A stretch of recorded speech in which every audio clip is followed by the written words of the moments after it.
It's Indiana in the Morning, presented by First Commonwealth Bank here on WCCS 101.1 FM and AM 1160. So when I got this email yesterday from Nathaniel Arthurs, and he said they're going to be flying the Jimmy Stewart Cessna in, I thought, what?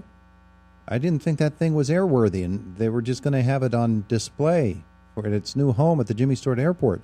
Turns out I was thinking of the wrong airplane. Peter Novak is going to set me straight on that. Good morning.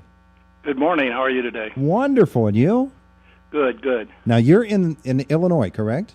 That's correct, a suburb of Chicago. All right. And do you have in your possession this Cessna 310, a 1955 model? That is correct. I have the first 310 that Jimmy bought when they first came out in 1955. That's one of the fascinating things to me is the fact that if cared for properly, these airplanes, they can last forever, can't they? It's just amazing.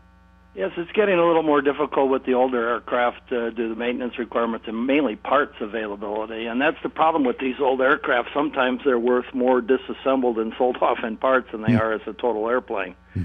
But seeing as this one has quite a bit of history to it, I thought it should be saved. Oh, and we're so grateful that you did. I don't imagine Jimmy autographed it anywhere in there for you, did he? No, he did not. So the history of this plane, and we've had it on the news here with Josh this morning, that the plane that you are actually going to be flying here to Indiana for the Jimmy Stewart Airshow coming up this weekend. This plane has been all over the world, literally, hasn't it? Yes, it was owned by Jimmy till 61 when he traded in the one you have there at the airport now that's on static display. It was sold to several different owners, but kept most of its life, unbelievably, in Alaska for a communications company where I believe it was owned for a little over 20 years. These planes frequently get new paint schemes, too, don't they? That's correct. When I bought the airplane last summer, my first concern was to mechanically update it, make sure everything was safe for flying. I have not got to the exterior because the paint is actually in pretty nice shape from the previous owner. Mm-hmm. The airplane itself, we think about total restorations and things of that nature. That was not necessary with this one, a total restoration? Well, I'm doing it as an ongoing basis as I fly it. I've had another old airplane, a 1950 Cessna, so I've been through this process before, and I'm doing it little by little as money becomes available. Yeah, well, that's the thing. Not only does it become more difficult to get the parts, it probably becomes very, very expensive to do things like this the older the airplane gets.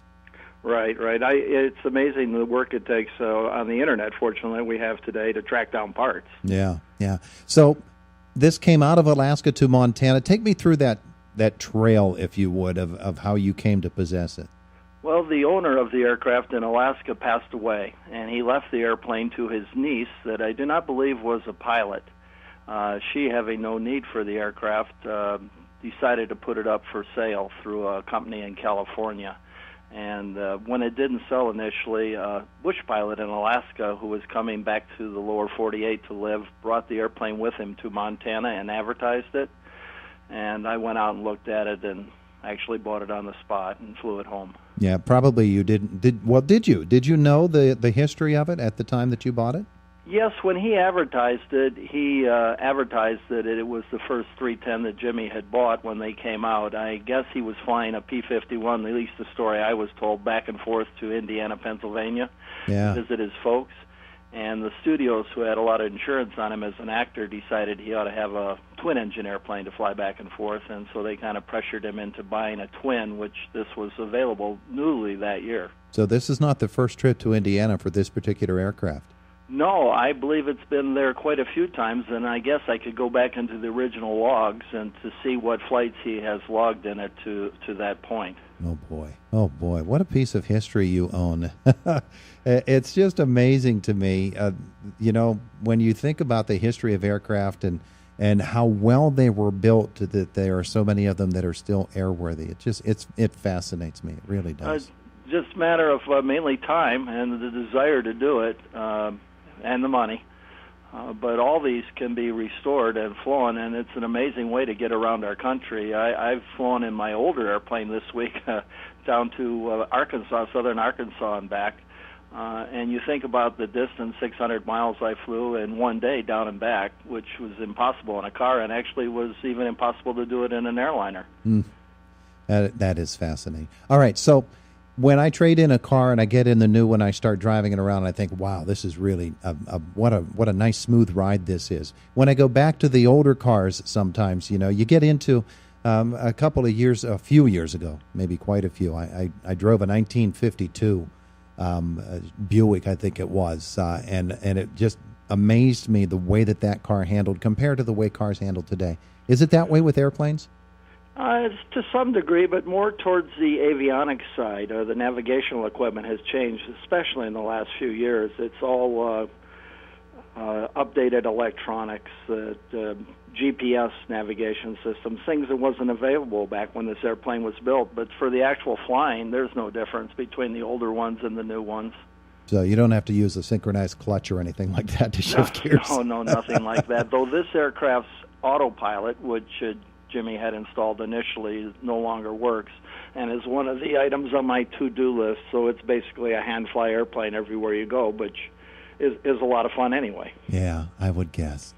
So you're coming here to Indiana this weekend, and it's our first air show. It's always been an air festival up to now, and they've really upped their game this year.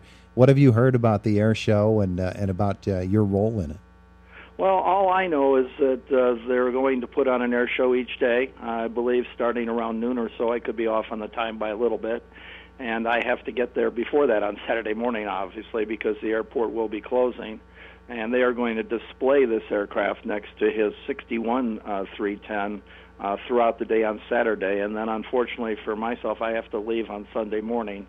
So I'll be departing sometime before the air show starts on Sunday. Yeah, well, we're grateful that you're able to come in and to visit us and bring this piece of Indiana history back home for a little bit. Peter Novak, thank you so much for being with us this morning. Oh, you're quite welcome. We'll look forward to seeing you this weekend. I'll be there Saturday morning. There you go. He's Peter Novak. Have a wonderful day today. Thank you. You also. It is 8:17 in the morning. It's Indiana in the Morning, presented by First Commonwealth Bank, WCCS 101.1 FM and AM 1160.